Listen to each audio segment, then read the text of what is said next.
மாண்புமிகு தமிழ்நாடு முதலமைச்சர் அவர்களின் பார்வைக்கு மக்கள் சேவை என்ற தலைப்பில் எங்களுடைய திருவேல் பத்திரிகையின் சார்பில்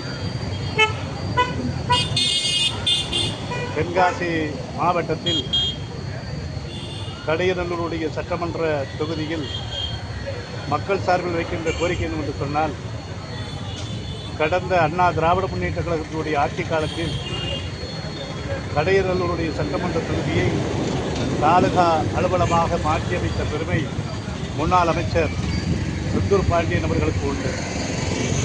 அவருடைய சீரிய முயற்சியால் அந்த பணி நடந்தது.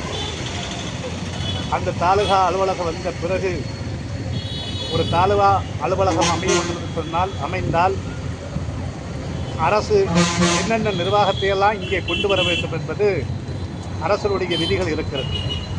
அந்த விதிகளில் கடந்த 10 ஆண்டுகள் ஆகிவிட்டன. கடையநல்லூர் தாலுகா வந்த பிறகு ஒரு நீதிமன்றம் கூட இல்லை. ஆகவே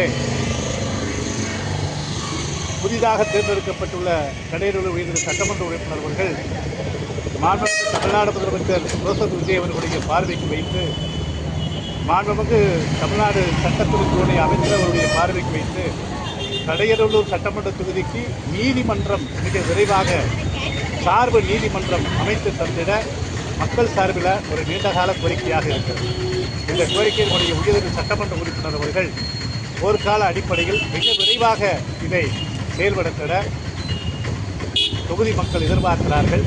ஆகவே அதற்கான அரசாணையை பெற்று மக்கள் பயன்பாட்டில் கொண்டு வந்திட முதல்வர் அவர்களும் மாண்புமிகு சட்ட அமைச்சர் அவர்களும் நம்முடைய தொகுதியுடைய உயர்ந்த சட்டமன்ற உறுப்பினர் அவர்களும் சிறப்பான பணியை மக்கள் சேவை ஆற்றிட எங்கள் திருவேல் பத்திரிகையின் சார்பாக இக்கோரிக்கையை உங்கள் பார்வைக்கும் தமிழக அரசுடைய பார்வைக்கும் சமர்ப்பணம் செய்கிறேன்.